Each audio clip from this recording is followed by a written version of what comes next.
زندگی پر از جزئیاتیه که اگه اونا رو نبینیم بخش بزرگی از تجربه ها رو از دست میدیم.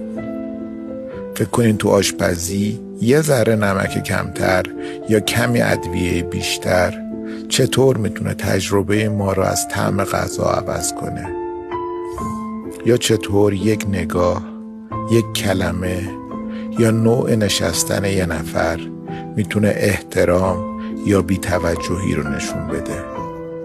کیفیت زندگی به این جزئیات وابسته است.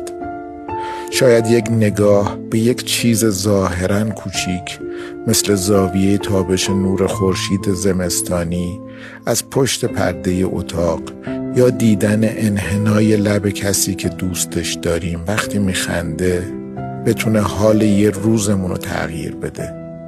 زندگی لابلای همین جزئیاتیه که جریان داره، گذشته یا آینده، اکنون.